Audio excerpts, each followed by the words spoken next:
Many songs are yet sung, and many tales are yet told by the elves of the Nirnaeth Arnoediad, the battle of unnumbered tears, in which Fingon fell and the flower of the Eldar withered. On the Nirnaeth Arnoediad, the end of America. I heard a lecture a few months back during the middle of these tumultuous times that we find ourselves in, that of all the works of literature that have been produced in the 20th and 21st centuries, that the only one that will be read 500 years from now are the works of John Ronald Reuel Tolkien in the Middle-earth Legendarium. Even an author as great as C.S. Lewis, and as good as works the Chronicles of Narnia are, in a sense, their pure allegory of the Christian faith is just that, an allegory. It's an image, a type of the deeper story that is the Bible. However, that's not what Tolkien's intent was when he created an entirely new world in the Middle-earth Legendarium. Yes, while Tolkien borrowed heavily from the Christian faith, there are also other elements from Celtic and Germanic and Norse mythology, those from Greco-Roman civilization, but ultimately was a unique work that was not primarily a work of allegory, but rather a unique tale, a unique cosmogony, the development of an entirely new world that, yes, while it was a new world, ultimately, that world could tell us more about our own. So tonight, I wanted to do something a little bit different than what I've been doing so far. I've tried to stay away from issues of politics and culture, trying to focus on the deeper issues of theology, but I think there are certain periods in history when those things intersect. This is not going to be a theological video in the way that my Against series has been, or a recapitulation of church history and my Philip Schaff video, or one of the more casual, laid-back live streams that I've done with my co-host engineer Jay. But I wanted to talk about something that's near and dear to me, that being the Middle-earth Legendarium. Because I think there are some stories and some tales and lessons that we can learn from Tolkien's works that apply to what we're going through today, and I think that is why that professor said what he said, that there's a deeper meaning in Lord of the Rings and in The Hobbit and the Silmarillion series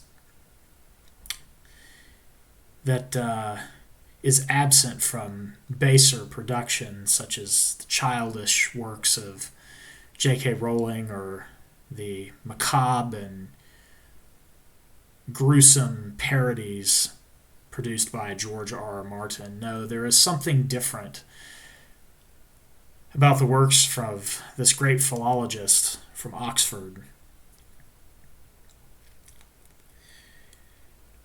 I remember reading the Hobbit first when I was in 6th grade, and picking the Silmarillion up in high school, and reading The Lord of the Rings at the end of college shortly before going off to medical school. And each time I was going through major life transition. My family had moved when I had read The Hobbit, and I was getting ready to go off to college when I was reading the Silmarillion, and then getting ready to move away from the state of my birth for the first time when reading Lord of the Rings. And I've always found deep comfort in the writings of Tolkien. And I think it's because he does not make the stories of Middle-earth facsimiles or simulacra of the Christian scriptures, but instead he takes themes and elements that are deeply rooted in Christian theology and has translated them into this new world. The story of Middle-earth is really the story of the Silmarillion. Though Professor Tolkien became famous in his work with The Hobbit and The Lord of the Rings, and these are the works that brought him to popular imagination, I saw an interview a number of months back, the start of our present troubles, when everybody was locked in their homes, of the story of the development of Middle-earth, told by Tolkien's son, Christopher, who put out the voluminous History of Middle-earth series and the Unfinished Tales, and gave us fuller renderings of the great tales, the tale of the Children of Hurin, which I just read from, the story of Beren and Luthien, and then of Tuar and the fall of Gondolin, shortly before he died. And what Christopher mentioned in those interviews was that his father's first and chief work was always the Silmarillion. It was always the stories of the elder days. For Tolkien, in a sense, was an old Anglo-Saxon romantic, and when he looked around as an Oxford Don of all the works of literature from the Celtic period and Greco-Roman civilization and the Germanic tribes and Scandinavia and even France, he realized that England had a dearth of mythology, that there was no mythology specific to England apart from sort of weird and strange tales of Arthurian legend and the cryptic works of Beowulf, which were clearly written by a Christian monk.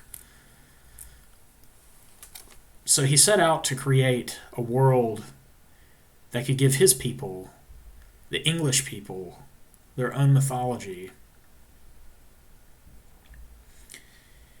But what happened as he went along and creating Middle-earth is that this mythology went far beyond his initial purpose and became a mythology that people in hundreds of countries around the world have come to see as their own. For it was no longer just a mythology of England, but as Christopher said, that Middle-earth is our world in its mythical past. And the same themes of the fallenness of man, of corruption, and penance, followed by redemption. These are the themes of Middle-earth. And I think they can instruct us as we move forward into what I foresee are going to be very troubled and dark times in our nation's history. The story of the Silmarillion is the story of the Christian God in Tolkien's mind in an alternate and mythic universe. For in the beginning there is Eru the One, who is called Iluvatar, that is Father of all. And in the beginning he created the Valar. Well, not specifically the Valar themselves, but the Valar were among the people whom he created. He created the Ainur, the children of the song. And he compounded a great theme to them. And though they did not know it at the time, the theme of subcreation that runs throughout Tolkien's Legendarium is seen first and foremost in the Arnoediad, the song of the Ainur, the music of the Ainur, in which God goes about through his angelic powers creating the world through song.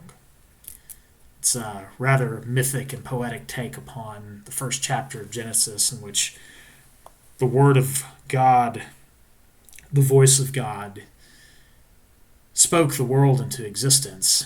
And Tolkien sees that it's more than just something prosaic, but there is a musical element to the speaking of the world into existence.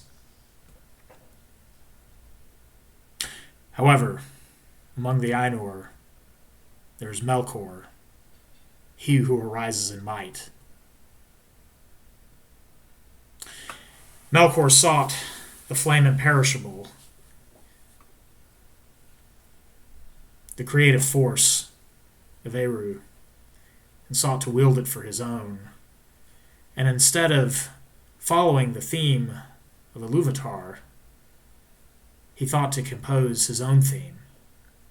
For Melkor was he who arises in might, the greatest and mightiest of all of the Ainur, the first and chief of all of the angelic powers that God had created.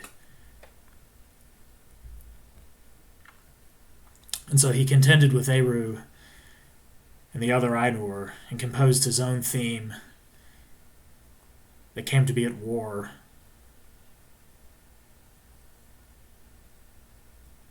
with the rest of the Ainur. Through a succession of new themes meant to slow down the plans of Melkor, Melkor each time would weave his own theme into the greater theme until at last a final theme was given that Melkor could not overcome, and then the music ceased. And Eru Iluvatar told Melkor that everything that you do is ultimately to my end and to my glory. And so Melkor was ashamed. But then Eru revealed to his children, to the Ainur, to the angels that he had created, what their theme was. And he said, "Behold, Ea, the world that is." And the Ainur looked down upon earth in its primeval state. And they saw great beauty and had great compassion and love for this world. Yet Melkor saw only his own personal gain. And so Eru told the Valar that they could go down, the Ainur, that they could go down into Ea, into the little kingdom of Arda. And so many of the Ainur went down into Arda, that is our world, the earth. But along with them went Melkor. But what the Ainur who went did not realize is that they were bound to the world that is, and that they could never go back to the timeless halls while Arda lasted. But what they found when they got there was a world that was in tumult and its birth stages. And so they set about the work of achieving the vision that Eru had given to them. And yet Melkor was always there to thwart them. To make a long story short, eventually the Valar contend with Melkor, the Valar being the greatest of the Ainur, and their servants being the Maiar, the people of the Valar. And those were the Ainur who were in the world. And Melkor, though originally accounted as the Valar, was accursed.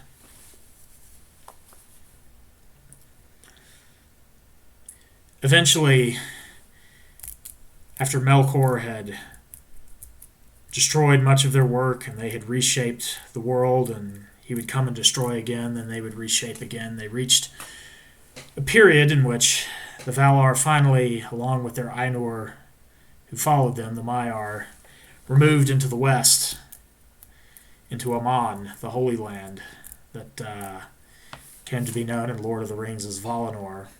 And there were the two trees, Laurelin and Telperion, who gave light before the sun and the moon.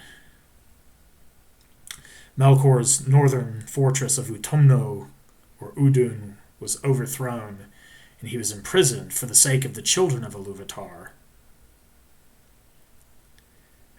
For though the Ainur were the offspring of Eru's thought, they were not children in the way that elves and men were.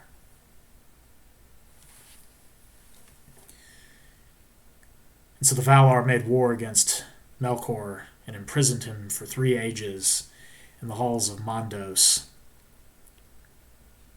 And the elves came into the world, the firstborn, and they saw the stars before the sun and the moon. And so they are called the Eldar, the children of the stars. Eventually, many of them were moved to the west. 3 great tribes, the Vanyar, who were the least in number, but the most noble in character. After them came a greater host, the Noldor, who, though less beautiful and noble and regal and angelic than the Vanyar, yet they were wise beyond all the kindreds of the children of Ilúvatar, and greatest in craft. And then last but not least, the greatest of the hosts, which only a portion made it, the Teleri, finally crossed the great ocean, the sundering seas of Belgaer, and found themselves in the west.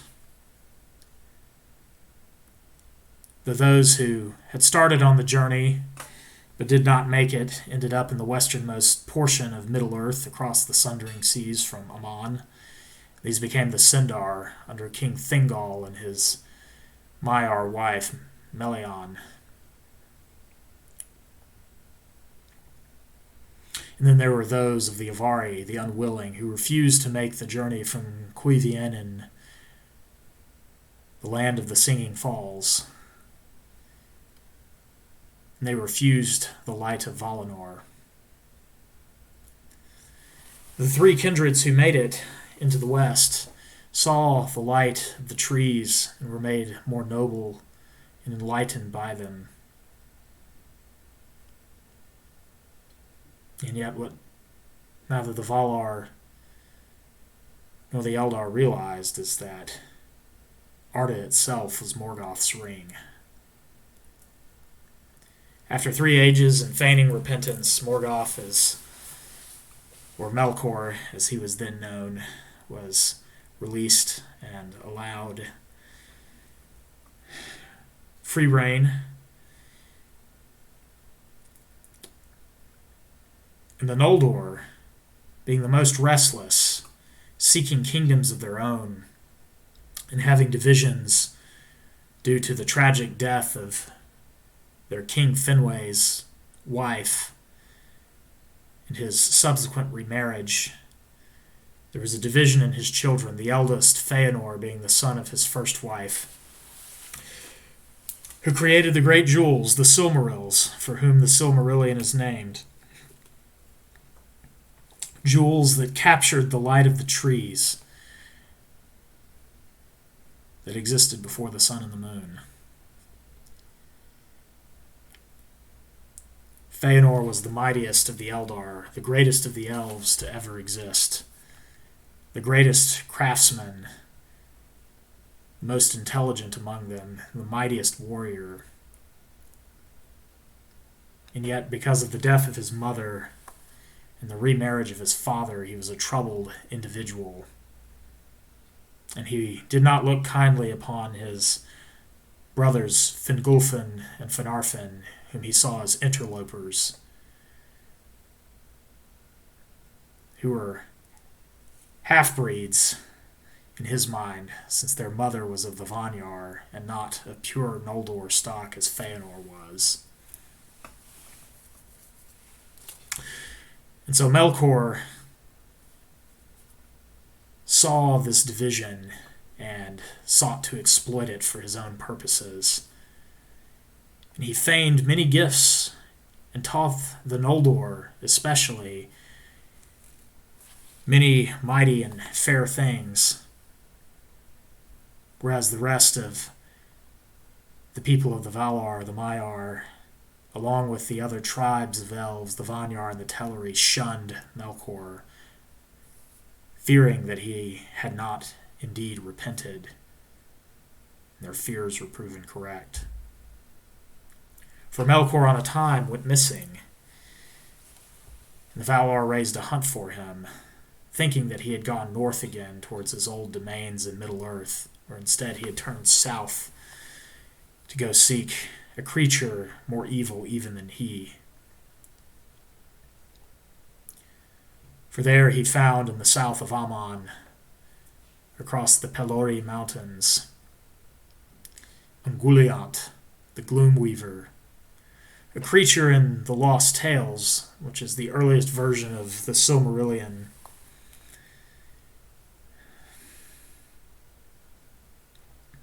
who had come out of the void, and who is a pure embodiment of evil. Her tie-in to the later legendarium in The Lord of the Rings is that she took on the shape of a great spider and bred with other foul spirits, spider-like offspring, the last of whom was known to be alive was Shelob, who guarded the path of Cirith Ungol against Frodo Baggins and Sam Gamgee many ages later. And so Morgoth, or Melkor as he was still known, baited her into helping him in his devious plan.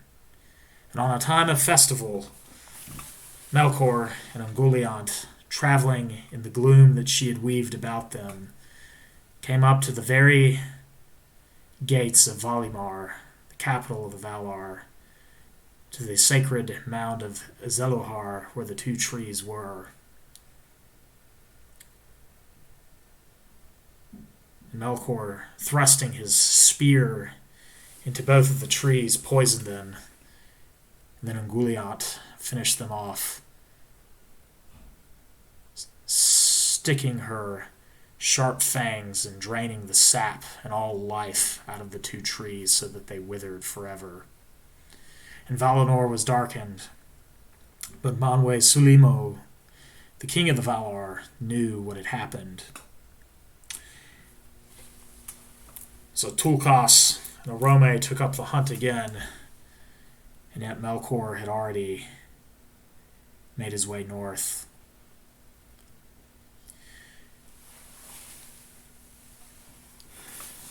To summarize what happens next, Finwë had been banished to the north along with Feanor because of Feanor's disobedience and Finwë refusing to be departed from his disobedient son who had disobeyed the commands of the Valar. And his great fortress of Formenos was overthrown and sacked. He was slain by Morgoth on the steps of his castle. And the treasury, which contained the 3 Silmarils, was raided. So Melkor and Ungoliant stole the Silmarils and retreated back into Middle-earth. When all the facts had become known, Feanor raised his cry not only against Melkor, whom he named Morgoth, the dark enemy of the world, but also against the Valar, that they had imprisoned the elves and had prevented them from claiming dominions in Middle-earth for the sake of the aftercomers, the Atani, whom the common tongue are called men. So Feanor rebels against the Valar and leads 9/10 of the host of the Noldor out of Valinor, committing an evil act in the kinslaying, stealing the swan ships of the Tellery of Alqualande, the Swan Haven, bringing blood upon the hands of the Noldor, and a curse to their mission.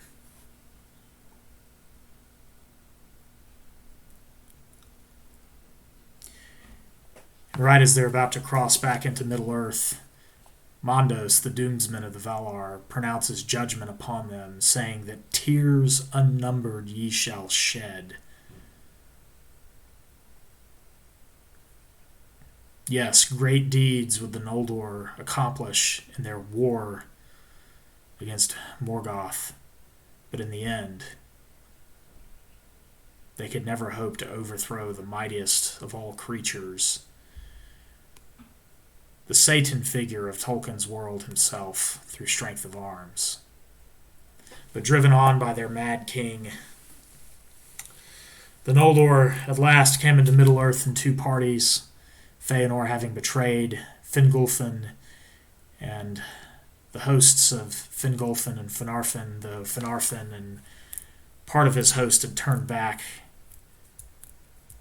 and sought repentance and forgiveness from the Valar, which was promptly granted to them. And so the majority of the host crossed the Helcaraxe, the great ice sheets in the north, and came through much hardship and trial into Middle-earth.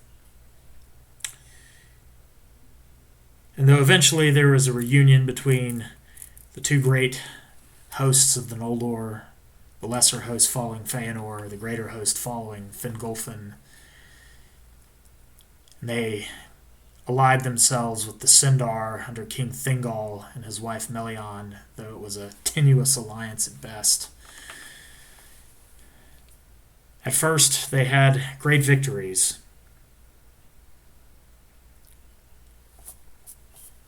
And after the Daglar Aglareb, the glorious battle, they achieved for themselves prosperity and peace for 400 years, though it was but a watchful peace.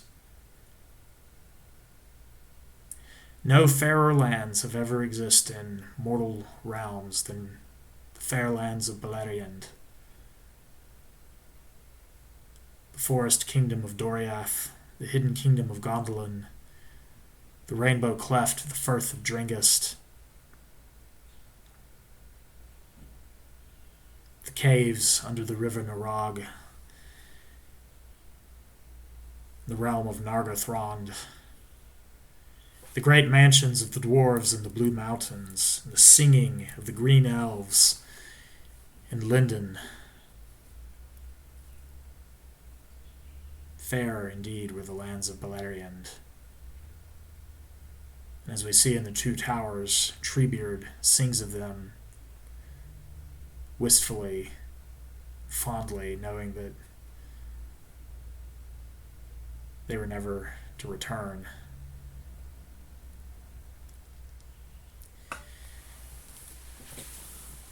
Allegory can only go so far, but I believe there are some instructive parallels in the doomed war of the Noldor and their allies, the Sindar, the dwarves, and then later, with the arising of man, the Edain, the men of the West who had fled from the shadow that lay behind them, seeking the light that lay beyond the great ocean, but who found that the Undying Lands were not for them. Noble were the deeds of the Eldar and the Edain in their struggle against the Dark Lord, and from his great fortress in Angband beneath the mighty towers of the Thengorodrim. Yet it was all without hope.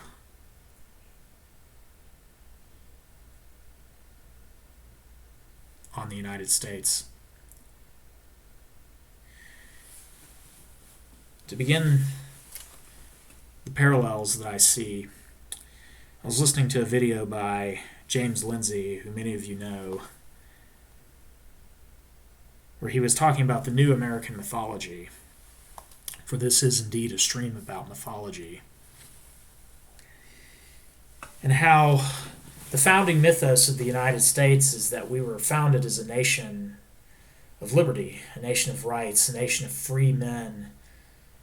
As the Declaration of Independence declared in 1776, that all men are created equally by their Creator and endowed with certainly inalienable rights, that among these chief are life, liberty, and the pursuit of happiness.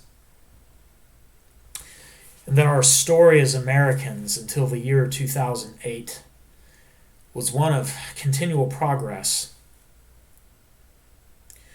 Imperfect, full of 3 steps forward and 2 steps back, and yet a nation that always strove to live up to that ideal.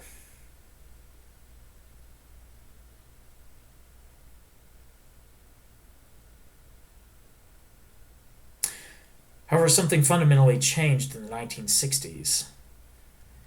Though the majority of the country still believed in the mythos of 1776, the seeds of what Lindsay called the mythos of 1619, that work of hideous fiction published in the New York Times,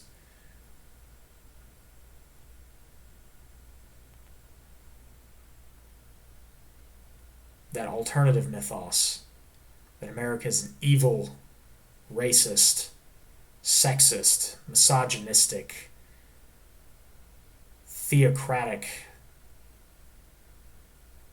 cis-heteronormative society, that from its beginning was nothing more than a slaveocracy built upon slavery and the exploitation of the oppressed classes from around the world.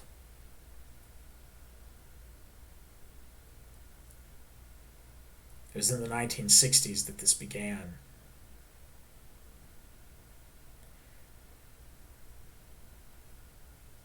The Christian and European Western character of the country that had 1776 in the historic Old and New Testaments as the founding mythos of the country, that foundation began to erode as demographics changed, and even amongst those who were ostensibly from the founding stock of America, they themselves began to change.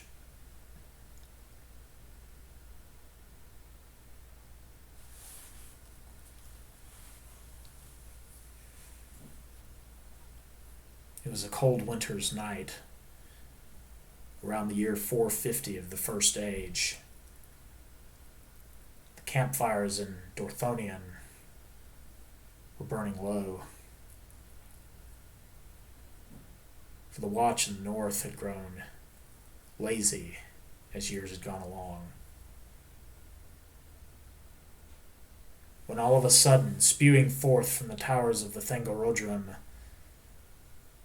the deep pits of Angband, the hells of iron, where Morgoth's throne was, came great rivers of fire,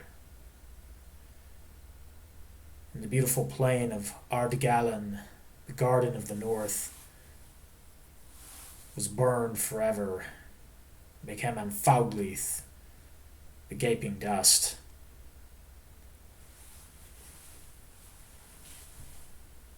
Large numbers of elves and their horses were burned alive before they even had a chance to react. The great peace of Beleriand was over. The Dago of Bragolach, the battle of the sudden flame, was upon them. Legions of orcs, commanded by Balrogs and the great golden dragon Glaurung, came pouring forth from Angband over on Fauglith, overthrowing Angrod and Ignor and Dorthonion, along with their mannish allies of the House of Beor. King Fingolfin and Hithlum barely held on, and the sons of Feanor were besieged about the Hill of Himmering. Grievous were the losses in the Dagor Bragolach. Dorthonion was lost, and the beautiful plains of Ardgallen were now a choking desert. Yet much bravery was won in that battle. The ring of Barahir, which Aragorn would bear more than 6,500 years later during the time of the Lord of the Rings, was given from the son of Finarfin, the noblest and kindest and fairest of all the elves of Middle-earth, the brother of Galadriel, Finrod Felagund. He sundered his ring and surrendered it to his friend Barahir, who then later, after Barahir was slain by orcs, who was recaptured by his son Beren.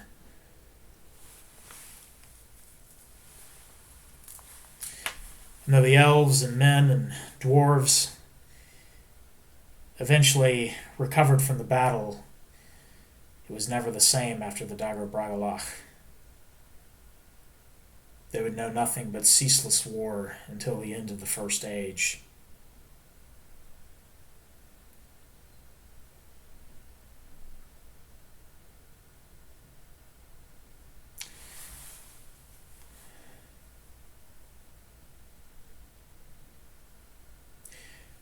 The fall of the Soviet Union in 1991 seemed to bring a bit of hope. Like when the elves won the Dagor Aglareb in the year 60 of the First Age, in which they defeated Morgoth and his hosts and shut him up in Angband and besieged him. It seemed that peace had been won for a time.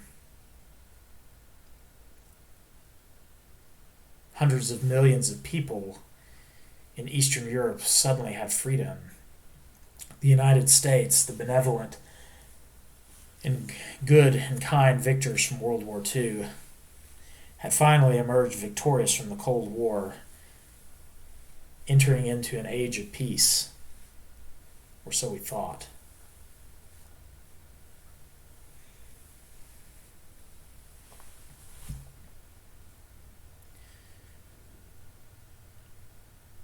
The 9/11 attacks, the Iraq War, the confusion of the 2000 election,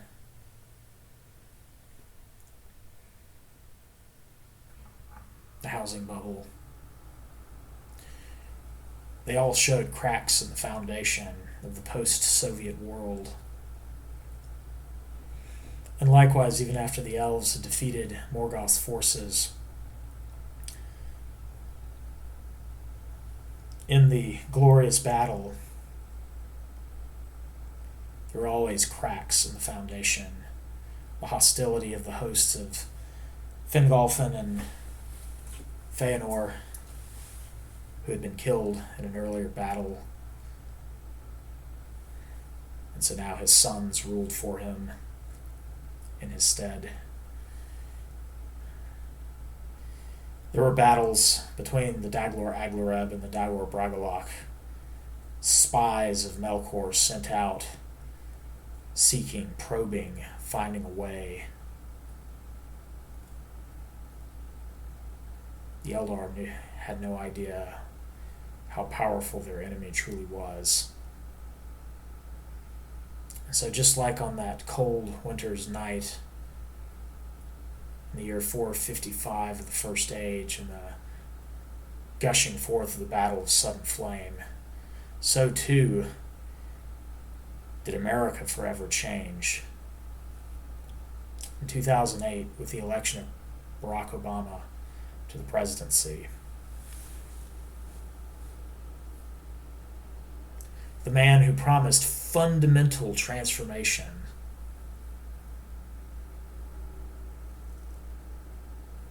Like Melkor, he'd gone to war with the free peoples of the United States.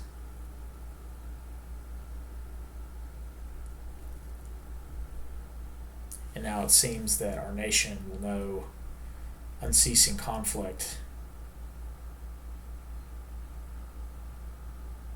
both in word and in deed, from here on out.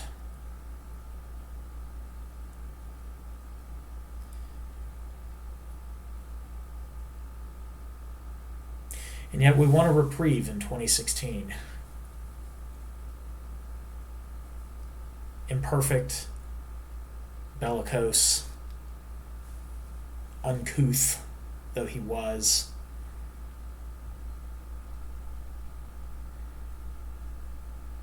the 45th president, Donald J. Trump, at least held back the floodgates for a while.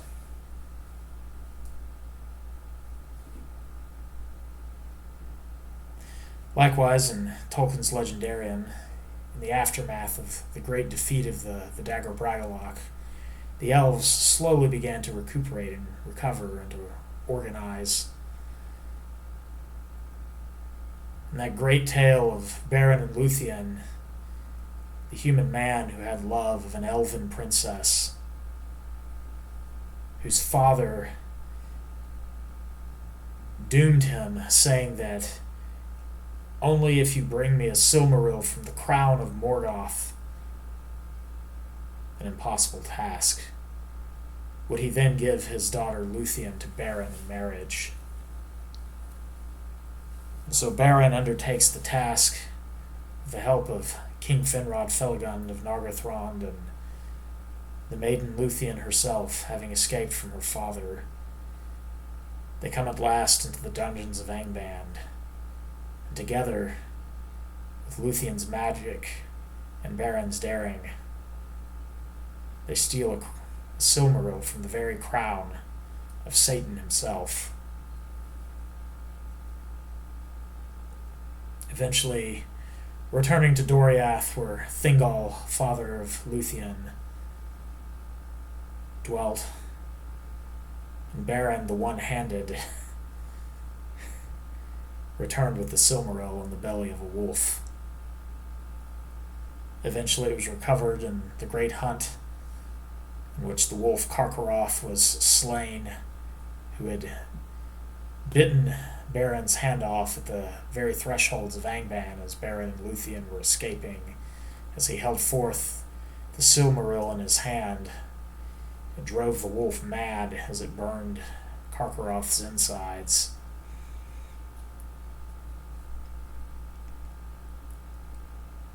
And because of that great tale, and because of that great deed, Mithros, the eldest son of Feanor, who had taken up the mantle of his father upon his father's death, sought to unite the elves in common purpose, along with the Edain, the dwarves, and all the free peoples of Middle-earth, in a daring battle to defeat Morgoth forever, to seal up the gates of Angband, so that Morgoth can never again trouble them.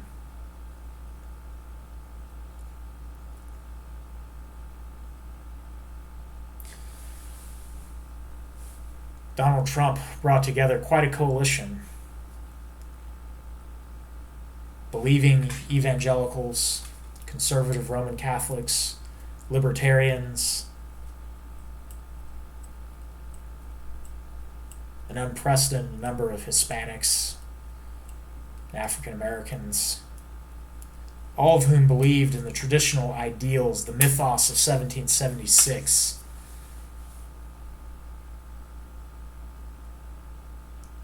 over against the perversion of 1619. And yet, there was never truly a unified message. We were all co-belligerents, not really allies.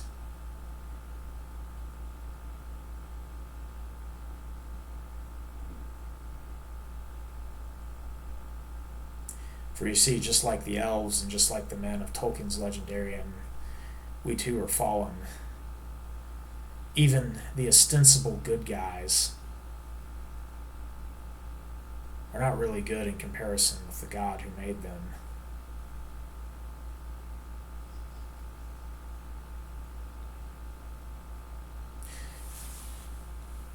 Mithros was cunning, he was strong, he was fierce, he was daring.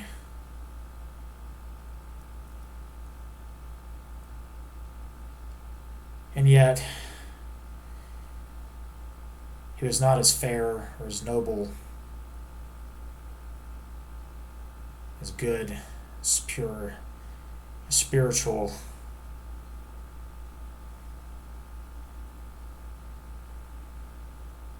as his cousin Fingon.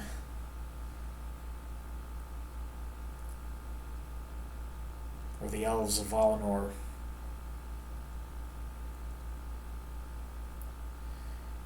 It was an amazing feat what Mithras did,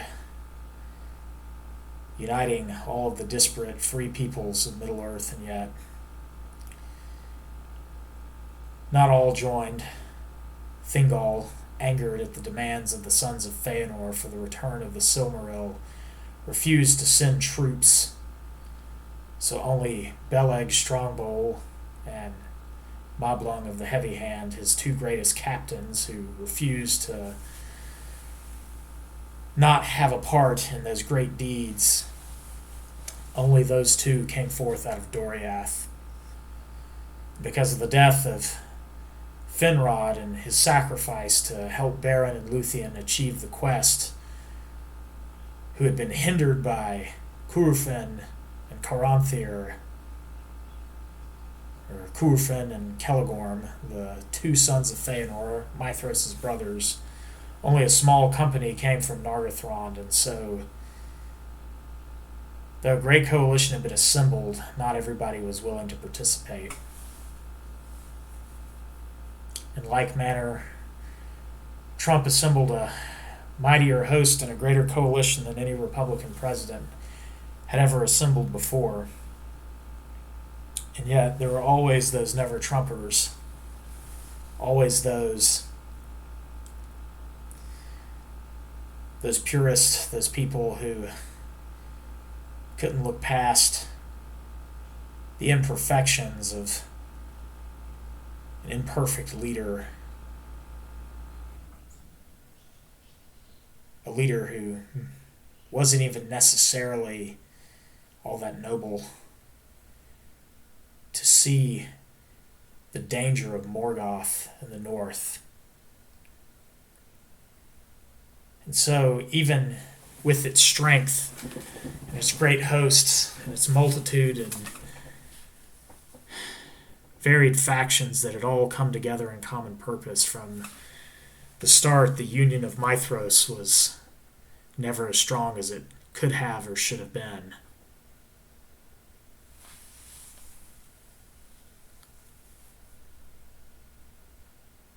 A good economy, bold personality, victory in foreign policy.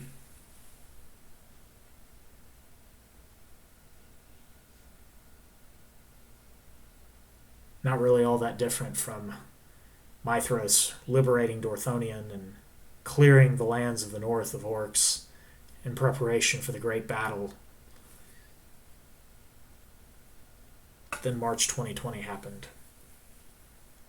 The evil breath, the great plague,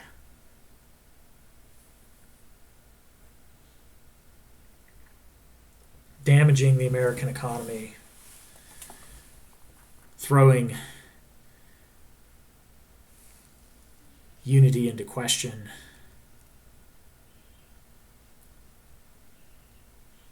the unrest,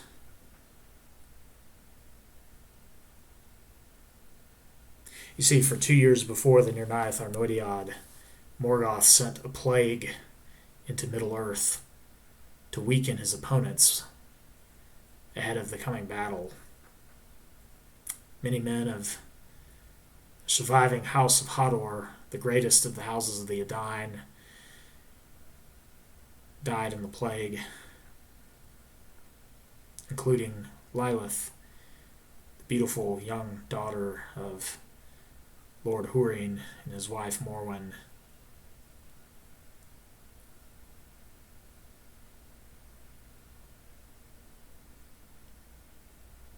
But that's a tale for another time.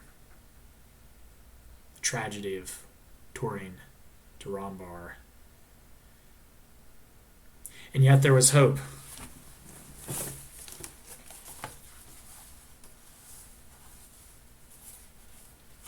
There was always hope.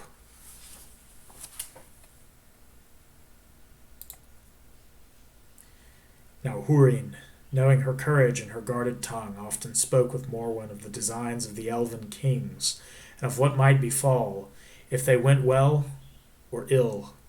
His heart was high with hope, and he had little fear for the outcome of the battle, for it did not seem to him that any strength in Middle-earth could overthrow the might and splendor of the Eldar. They have seen the light in the west, he said, and in the end, darkness must flee from their faces. Morwen did not gainsay him, for in Hurin's company the hopeful ever seemed the more likely. But there was knowledge of elven lore in her kindred also, and to herself she said, "And yet, did they not leave the light? And are they not now shut out from it? It may be that the lords of the west have put them out of their thought. And how then can even the elder children overcome one of the powers?"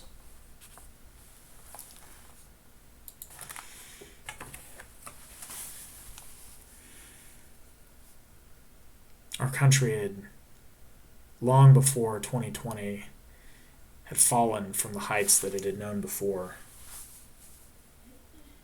A nation where once single-digit numbers of children were born out of wedlock, in which the rights of the unborn were seen as sacred and holy, in which prayer to the Christian God was taught in public schools. A nation deeply rooted in the evangelical gospel of Protestant Europe.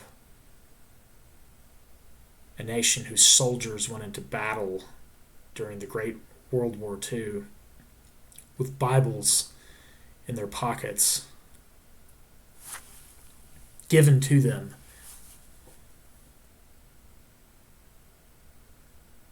by the president himself. No, we had long since ceased being those fair children across the sea in Valinor. And though there is still great strength and great light in this land, it was not what it once was.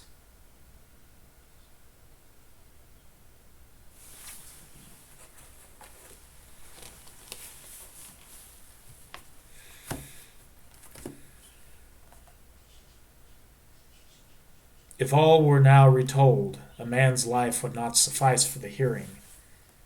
Here then shall be recounted only those deeds which bear upon the fate of the house of Hador and the children of Hurin the steadfast.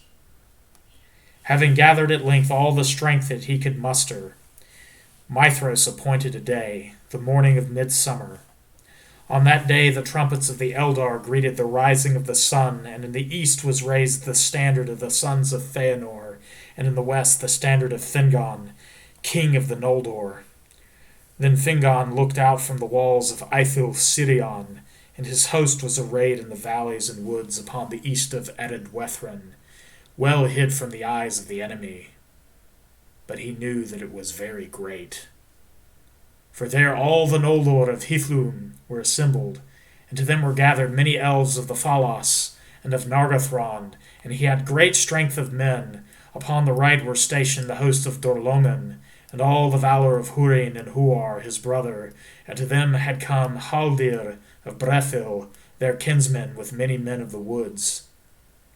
Then Fingon looked east, and saw his elven sight far off, a dust and the glint of steel like stars in a mist. And he knew that Mithros had set forth, and he rejoiced. Then he looked towards Thangorodrim, and there was a dark cloud about it, and a black smoke went up, and he knew that the wrath of Morgoth was kindled, and that their challenge would be accepted, and a shadow of doubt fell upon his heart. I remember texting my friend Andrew on the night of the election, for we were there 4 years ago together when we had temporarily stayed the onslaught of Morgoth in our nation. And it seemed that we would achieve victory again this time. And this time we would have even more permanent results, potential turning of the tide, repentance of the nation, turning back to the Lord. No, it was not hope in Trump. It was hope that with the freedom and the vision of 1776, that we might perhaps re-evangelize the nation, to have the freedom to raise our children without the lies of the state.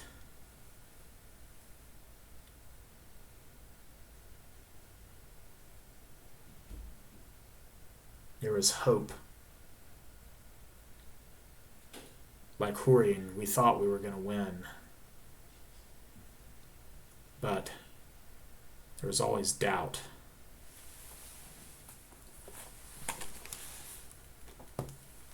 But at that moment a cry went up, passing on the wind from the south, from vale to vale, and the elves and men lifted up their voices in wonder and joy, for unsummoned and unlooked for Turgon had opened the leaguer of Gondolin, and was come with an army 10,000 strong, with bright mail and long swords, and spears like a forest. Then when Fingon heard from afar the great trumpet of Turgon, his brother, the shadow passed, and his heart was uplifted, and he shouted aloud, Atulie and Aure, Aya Eldalie, Ar Atanatani, Atulie Auri. The day has come. Behold, the people of the Eldar and the fathers of men, the day has come. And all those who heard his great voice echo in the hills answered, crying, Auta Ilome! The night is passing. It was not long before the great battle was joined, for Morgoth knew much of what was done and designed by his foes, and he had laid his plans against the hour of their assault.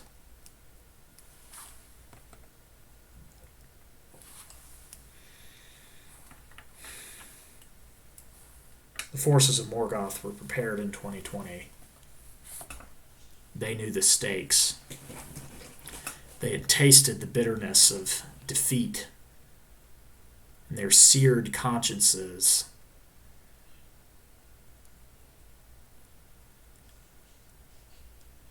they knew they had to keep up the fight. And so this time they were ready.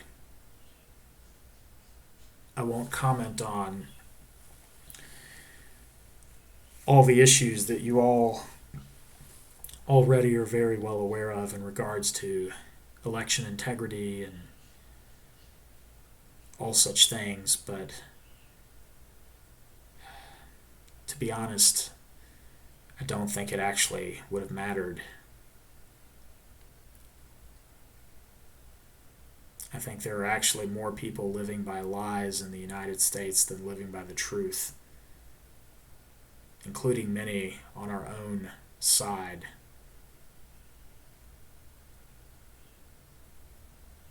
Too many had already been given over to the lies of Morgoth.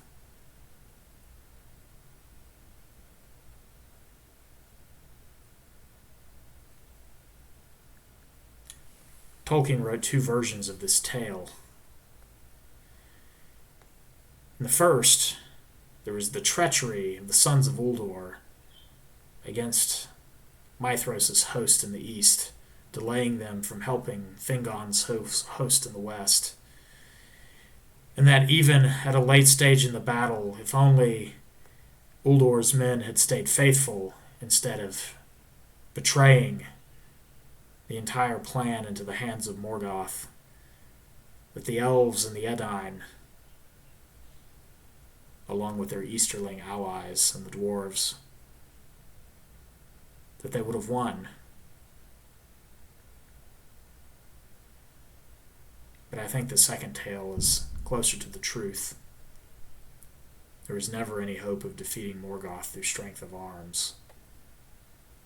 And so in the second and the last retelling of this story as is seen in the Children of Hurin, the story that I'm now reading to you, the battle was never really that close.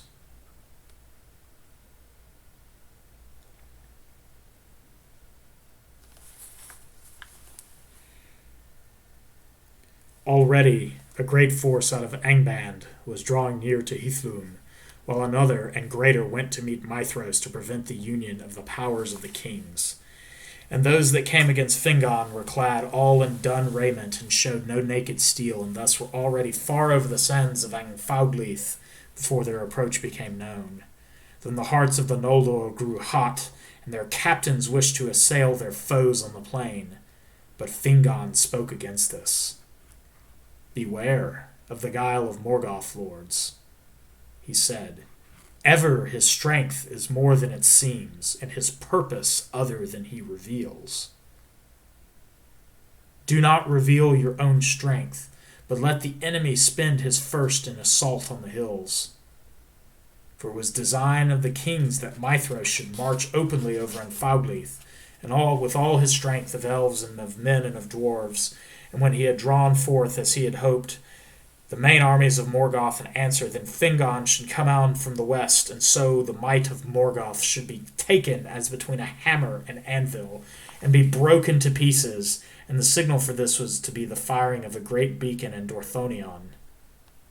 But the captain of Morgoth in the west had been commanded to draw out Fingon from his hills by whatever means he could."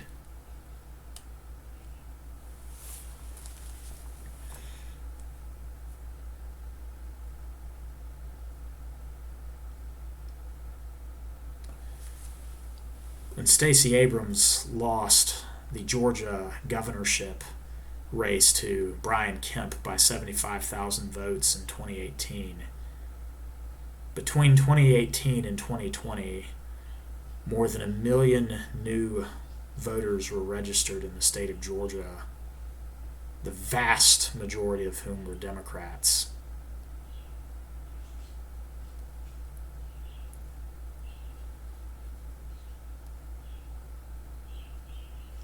Laws were ignored.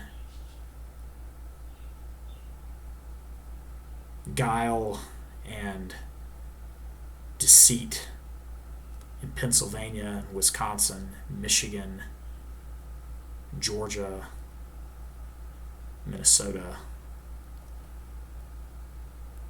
all over the nation, the hosts of Morgoth were prepared. He marched on, therefore, until the front of his battle was drawn up before the stream of Sirion, from the wells of the Barad Eithel to the fen of Sedek. In the outpost of Fingon he could see the eyes of their enemies, but there was no answer to his challenge, and the taunts of his orcs faltered as they looked upon the silent walls and the hidden threat of the hills.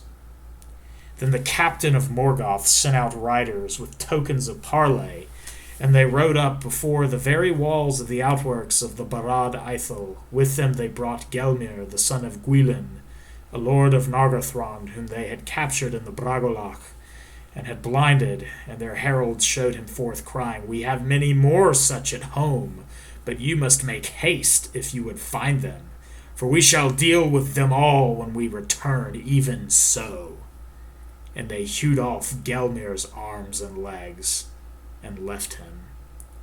By ill chance, at that point in the outpost stood Gwyndor, son of Gwilyn, with many folk of Nargothrond.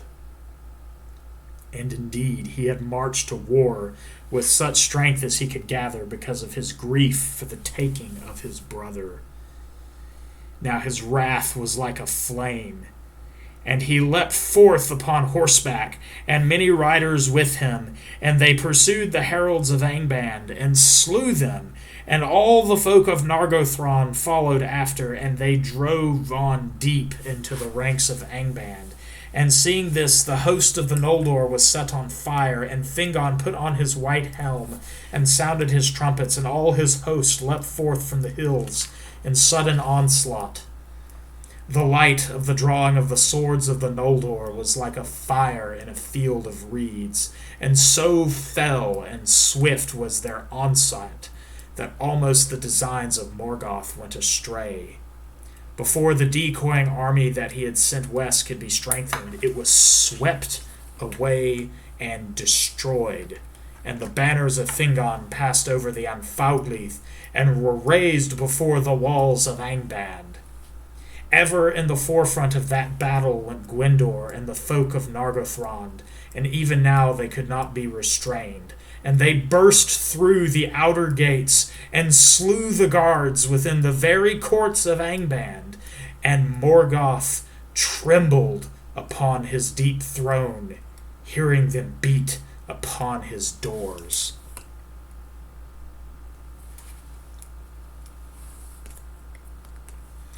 I saw the news story on January 6th when would look like hundreds of thousands, if not more than 1 million people gathered in Washington, D.C. for the ostensible Stop the Steal rally. Righteous, they believe their cause was, and maybe it was so.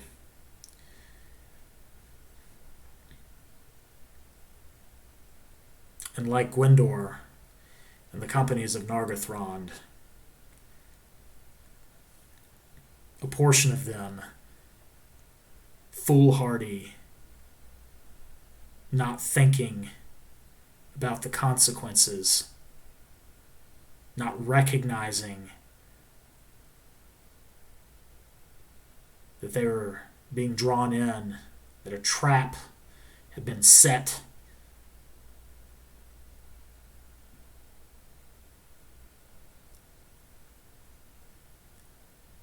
They came into the very halls of Angband,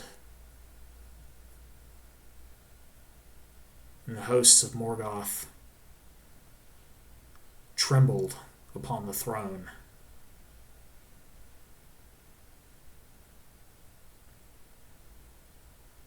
Senators, congressmen hiding out in their desks, offices being occupied. What were they thinking? Did they think it would be so easy to overthrow the hosts of Morgoth?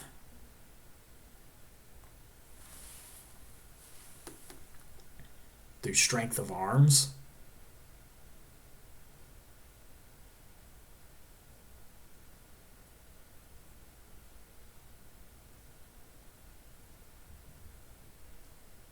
May God forgive me. But what brave fools. But Gwyndor was trapped there and taken alive, and his folk slain, for Fingon could not come to his aid. By many secret doors in Thangorodrim, Morgoth let forth his main strength that he had held in waiting, and Fingon was beaten back with great loss from the walls of Angband. Then on the plain of Anfaudlith on the 4th day of the war, there began the Nirnaeth Arnoediad, all the sorrow of which no tale can contain. of all that befell in the eastward battle, of the routing of Glaurung the dragon by the dwarves of Belagost, of the treachery of the Easterlings, and the overthrow of the host of Mithros, and the flight of the sons of Feanor, no more is here said. In the west, the host of Fingon retreated over the sands, and there fell Haldir, the son of Halmir, and most of the men of Brethil. But on the 5th day, as night fell, and they were still far from Ededwethren, the armies of Angband surrounded the army of Fingon, and they fought until day pressed ever closer. In the morning came hope, for the horns of Turgon were heard, as he marched up with the main host of Gondolin, for Turgon had been stationed southward guarding the passes of Sirion, and he had restrained most of his folk from the rash onslaught. Now he had hastened to the aid of his brother, and the Noldor of Gondolin were strong, and their ranks shone like a river of steel in the sun. For the sword and the harness of the least of the warriors of Turgon was worth more than the ransom of any king among men. Now the phalanx of the guard of the king broke through the ranks of the orcs, and Turgon hewed his way to the side of his brother. And it is said that the meeting of Turgon with Hurin, who stood beside Fingon, was glad in the midst of the battle. For a while then the host of Angband were driven back, and Fingon again began his retreat.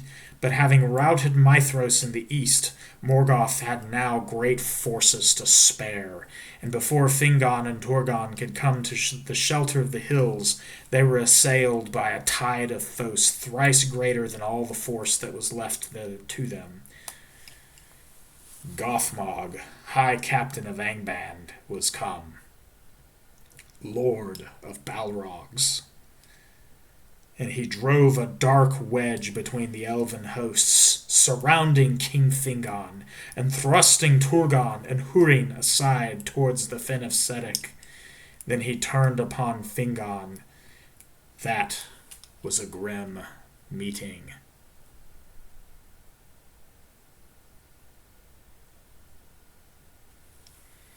In the aftermath of the fiasco at the Capitol,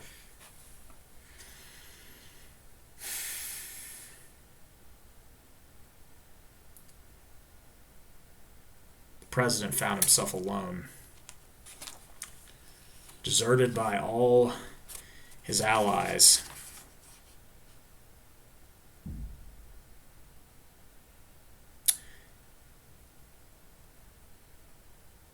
And even the most powerful man in the world was silenced by big tech. And the full fury of the hosts of Morgoth came against him, and there was no one left to help. At last, Fingon stood alone with his guard dead about him, and he fought with Gothmog until a Balrog came behind him and cast a thong of steel round him. Then Gothmog hewed him with his black axe, and a white flame sprang up from the helm of Fingon as it was cloven. Thus fell the king of the Noldor, and they beat him into dust with their maces, and his banner, blue and silver, they trod into the mire of his blood. The field was lost.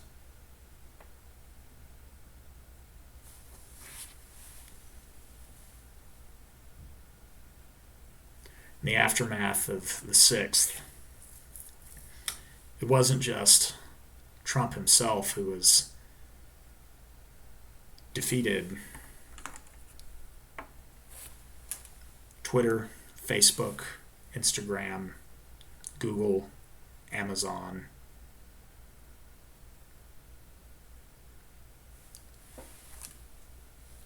The attempted removal of GOP senators and congressmen who supported the president in his bid to overturn ostensible election fraud.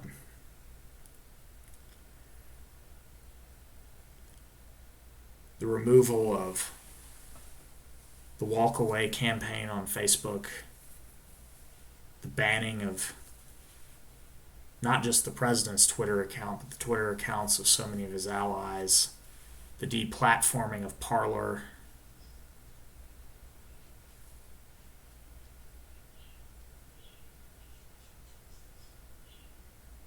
The field was lost. But Hurin and Huar and the remnant of the house of Hador stood firm with Turgon of Gondolin, and the host of Morgoth could not yet win the passes of Sirion. Then Hurin spoke to Turgon, saying, "Go now, Lord, while it is time, for you are the last of the house of Fingolfin, and in you lives the last hope of the Eldar. While Gondolin stands, Morgoth shall still know fear in his heart. Not long now can Gondolin remain hidden, and being discovered it must fall," answered Turgon.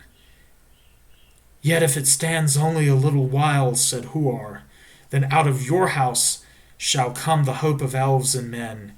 This I say to you, Lord, with the eyes of death. Though we part here forever, I shall not look on your white walls again. From you and me a new star shall arise. Farewell." Maiglin, Turgon's sister son, who stood by, heard these words and did not forget them. Then Turgon took the counsel of Hurin and Huar, and he gave orders that his host should begin a retreat into the passes of Sirion, and his captains Ecthelion and Glorfindel guarded the flanks to the right and the left, so that none of the enemy should pass them by. For the only road in that region was narrow, and ran near the west bank of the growing stream of Sirion. But the men of Dorloman held the rearguard as Hurin and Huar desired, for they did not wish in their hearts to escape from the Northlands, and if they could not win back to their homes, there they would stand to the end.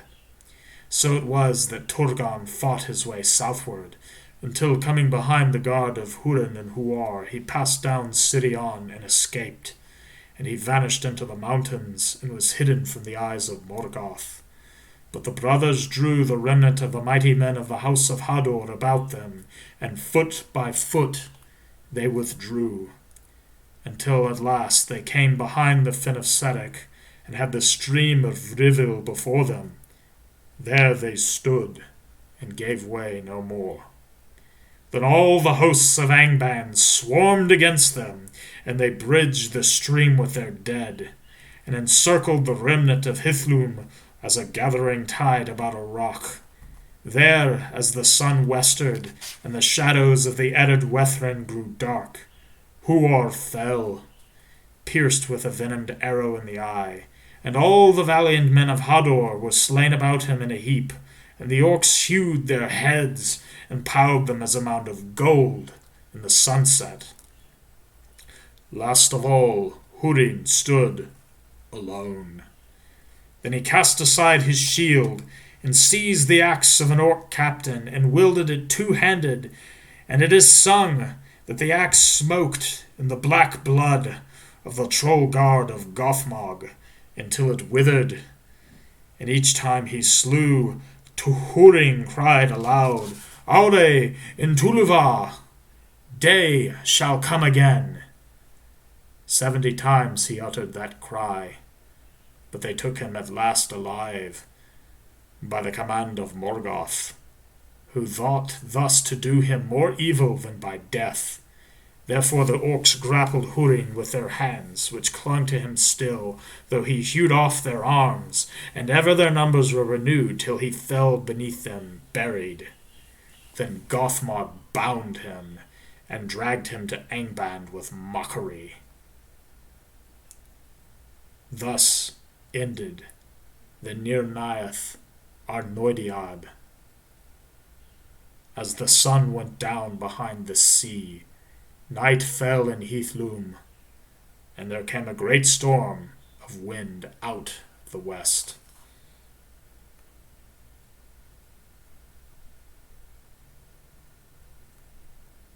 Great was the triumph of Morgoth. Though all the purposes of his malice were not yet accomplished, one thing troubled him deeply, and marred his victory with unquiet. Turgon had escaped his net. Of all his foes, the one whom he had most desired to take or destroy. For Turgon of the great house of Fingolfin was by now right king of all the Noldor, and Morgoth feared and hated the house of Fingolfin, because they had scorned him in Valinor, and had the friendship of Ulmo, his foe, and because of the wounds that Fingolfin gave him in battle. And most of all Morgoth feared Turgon, for of old in Valinor his eye had lighted on him, and whenever he drew near a dark shadow had fallen on his spirit, foreboding that in some time that yet lay hidden in doom from Turgon his ruin should come.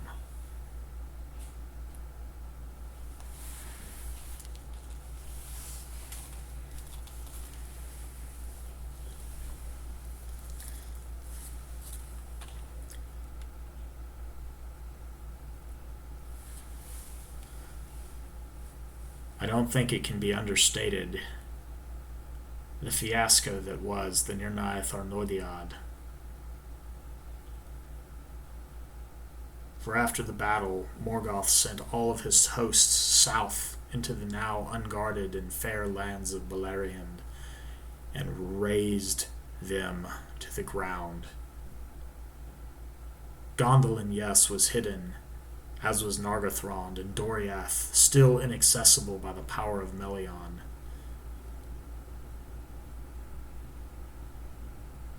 And yet, there was no more Amdir for the elves. No more hope in the sense of a visual, temporal hope. It was over. Unnumbered tears did they shed.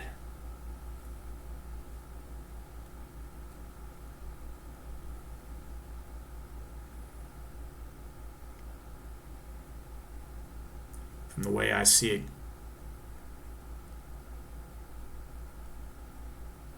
the America of 1776 is gone, and it's never coming back.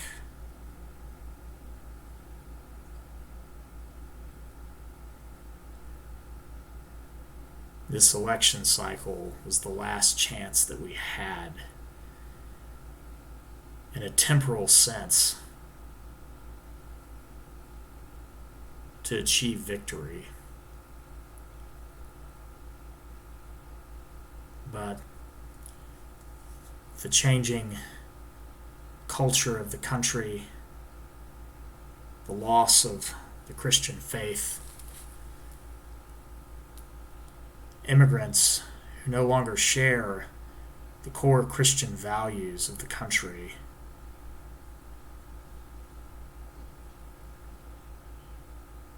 who don't see socialism as the great evil that it was, the evil that killed more than 100 million people in the last century, of which some of my own family escaped from.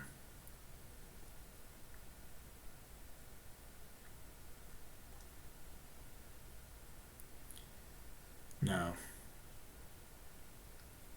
Victory cannot now be achieved through quote-unquote strength of arms, using the parallel from Tolkien. There's just not enough people now in the United States who believe in the mythos of 1776.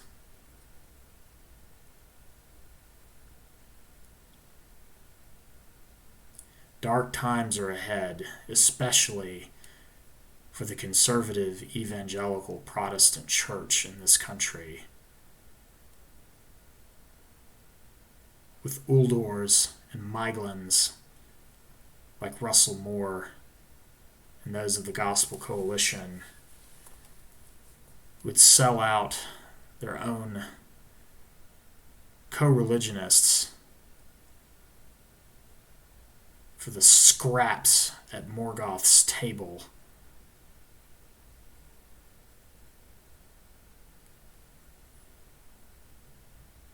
No.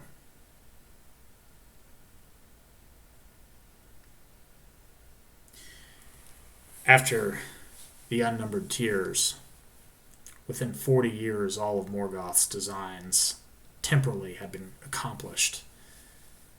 Nargothrond destroyed, Doriath abandoned, the sons of Feanor committing 2 more kinslayings, Gondolin itself overthrown, and all that was left, a few refugees at the mouths of Sirion and on the Isle of Balar.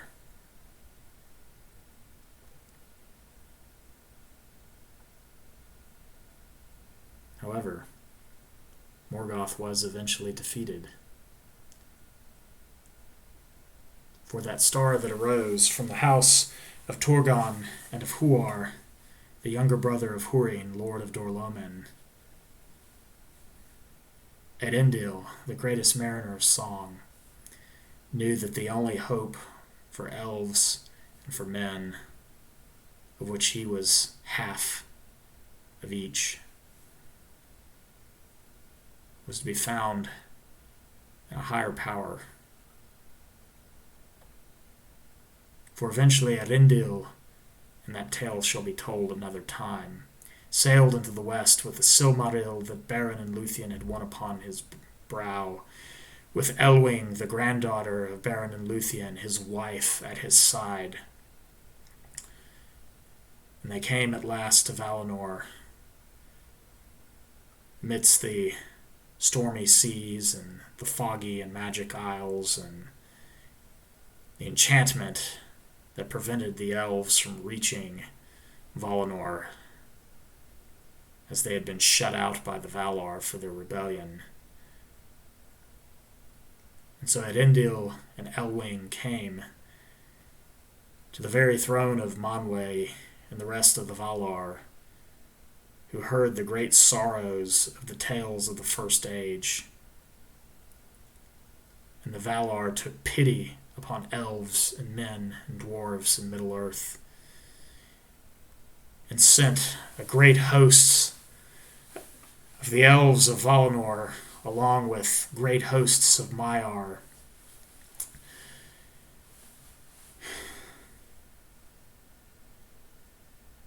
and eventually Morgoth was overthrown.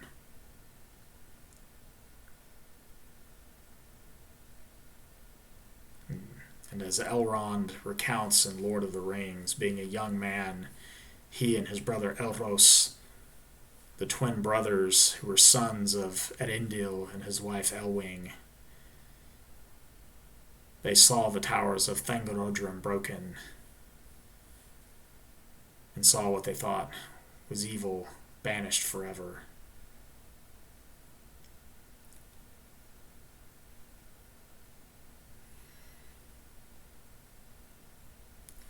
Guys, we're not going to get out of this, and we're not going to achieve victory through the carnal means that the elves tried to in the Nirnaeth Arnoediad. For we have gone through our own Nirnaeth Arnoediad in this country. No. We must turn to the only place where help can come from. The only one who could ever have given us victory in the first place. But unlike that story in which the hosts of Morgoth are unrepentant and unredeemable, we do not fight against flesh and blood, but against principalities and powers, worldly forces of this present evil age.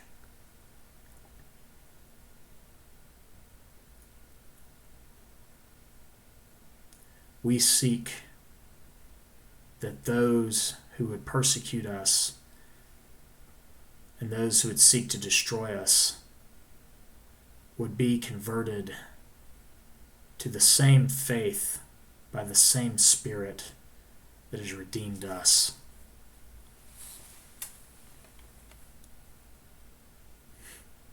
Allegory only goes so far.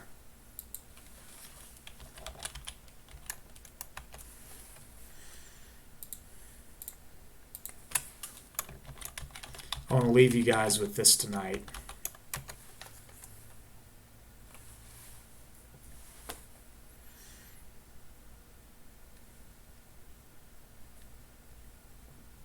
Hebrews chapter 13, starting in verse 12.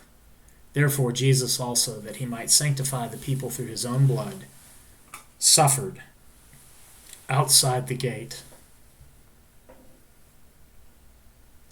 So let us go out to him outside the camp, bearing his reproach.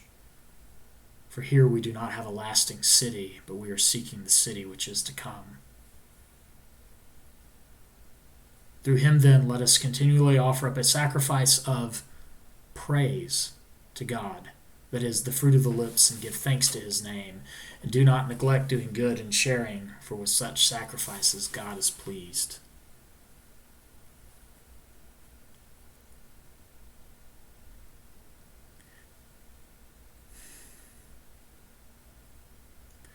Tolkien's vision for the elves was that Valinor was essentially their version of heaven,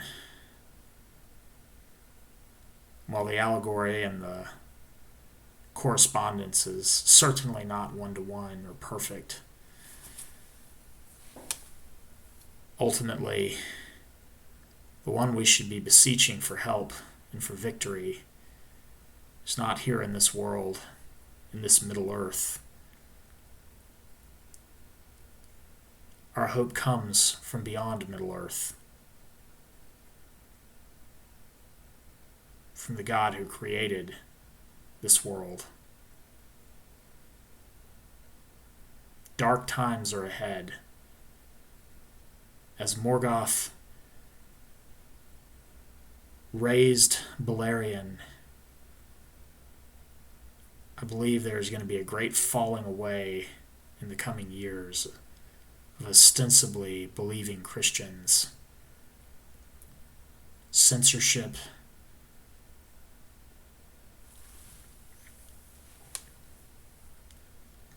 monetary, financial loss, silencing of opposition,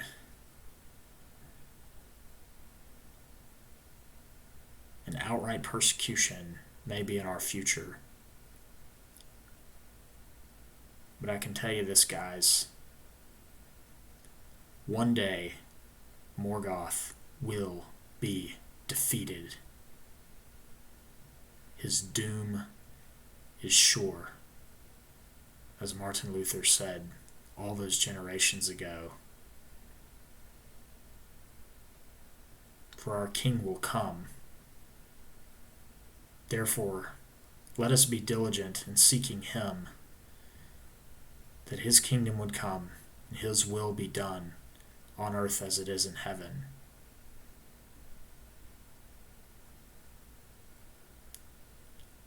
It's going to get hard, but stay strong and keep the faith. Grace and peace. Good night.